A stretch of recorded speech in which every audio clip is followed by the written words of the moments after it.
Hello, my name is Willie Minnix and I teach mandolin. I live in Indiana and I teach most commonly in a tuning called Dead Man's Tuning, and that's where it's D, A, D, A, and I thought this might be a good opportunity to teach a lesson on how I write songs, and at least for the mandolin. This isn't my standard method for songwriting, but this is kind of my standard method for writing tunes. And I say that because typically when I write a song, I write my lyrics and then I make music to go with it. Or sometimes as I'm writing the lyrics, music will come to me. But when I play on the mandolin, a lot of times I just sort of come up with a tune and kind of add to it. And this tune, I was playing Go Fish with my son Gideon. This is a tune that I'm working on that I'm just going to call Go Fish. And it goes, came up with this little melody. It goes like this. Sorry.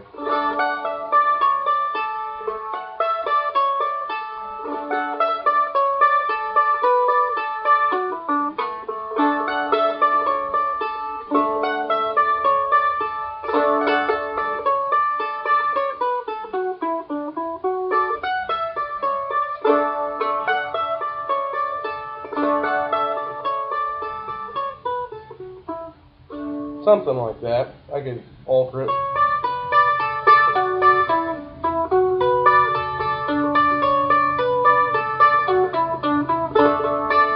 And so that kind of leads me to different things that you can do to a melody. You could play a melody, you could speed it up or slow it down, you can add other notes. So this could be a simple version of the melody.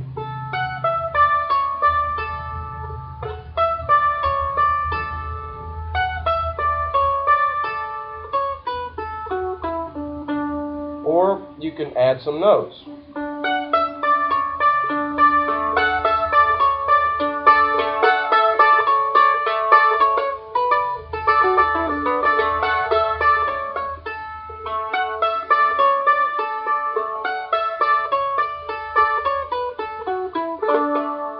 So that's one way. Or you could play, sometimes you can change the melody by playing it in reverse.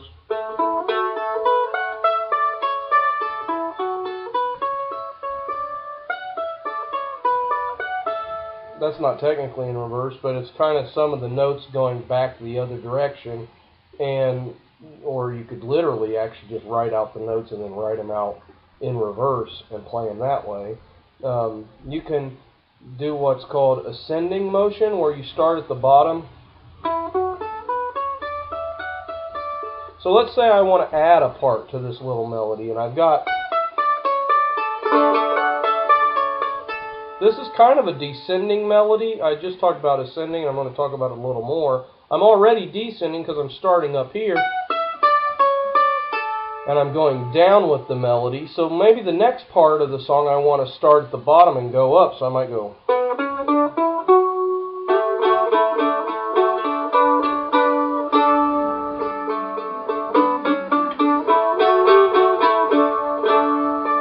And then I could go back into the melody.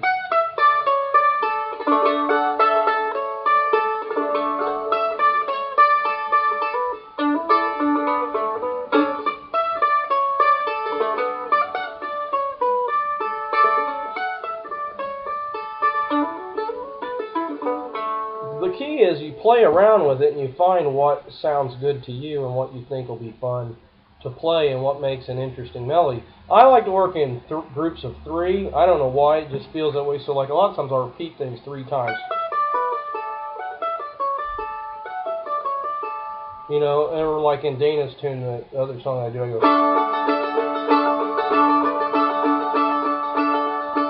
Or Trevor's Green Eyes is another song that I've had on here.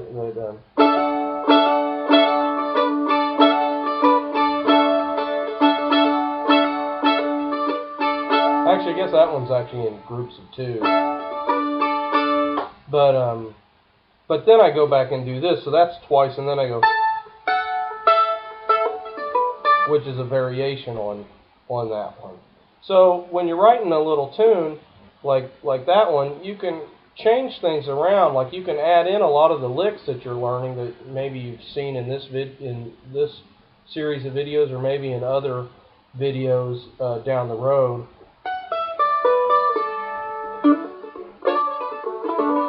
I think I taught you that kind of lick or that one in another video, and so you can kind of get different licks and throw them into the melody as you're going along too, and that changes the melody a little bit.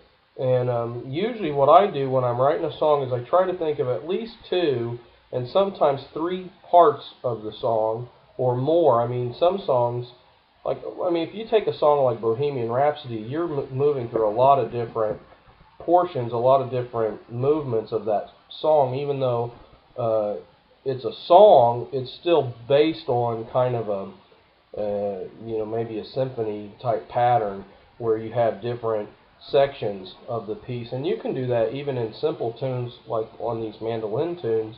A lot of times you'll notice in Irish songs you'll have 2 distinct parts of the song where you have, well, like take Autumn Woods for instance, you have the opening part and then you have a part that's later on, and that's the second part. You repeat the opening part twice and then you repeat the other part twice. Yeah, buddy? Remember when we said you would get Okay, I'll get it down in just a second for you, okay, bud? Have to remember to forget. Don't break the ice down for my son.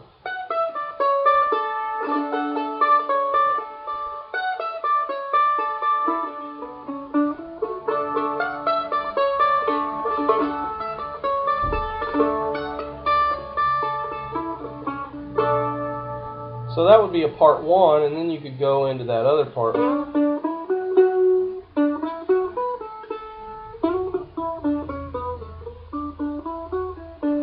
What's neat is if you have 2 really cool melodies, take those really neat melodies and you put them together, and that makes, a song. And then if you have even a 3rd melody and you want to add it as a section, you can do that. But what you don't want to do, like right now I'm just kind of fiddling around trying to find that 2nd melody, but you don't want to just come up with a melody that's not that great as your 2nd melody just because you need something to throw in there.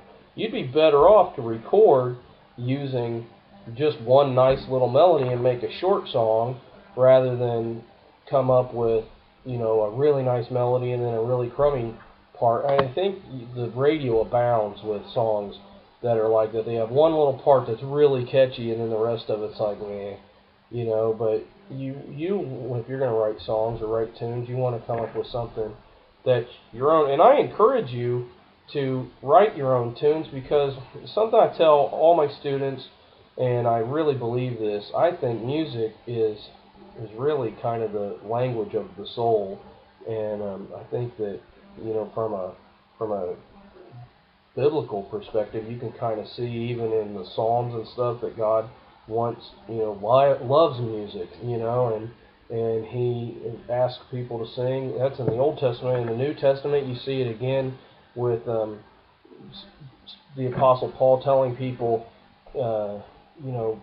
sing to each other with songs and hymns and songs of praise and things like that. I really think that when we're attuned with what God wants for us, then music just naturally springs out of us, and we either sing or ideas for songs come in our head. And part of learning to play an instrument is learning how to take those fragments of songs and putting them into paper. I read about Johann Sebastian Bach and about how songs just like came to him, and he felt like he was hearing songs in the from heaven, coming into his head almost. Gideon, don't come over here. Go over there, buddy. And so that's kind of something that I think all of us should learn to do. And playing an instrument is actually, I think, learning how to take what's in our soul and putting it into the instrument so that other people can hear what our soul has to say, and I hope that if you watch these videos that somehow something would come through and you would learn how to express your soul in music. So keep playing.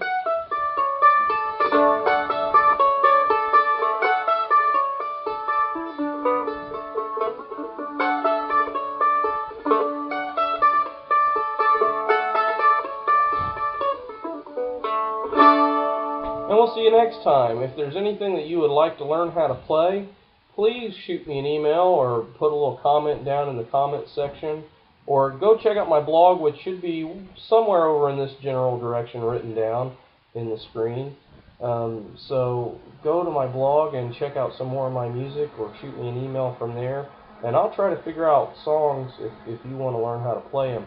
Again, I don't play in standard tuning most of the time. Most of the time I play in Dead Man, so whatever song you want will probably be, come out in that tuning.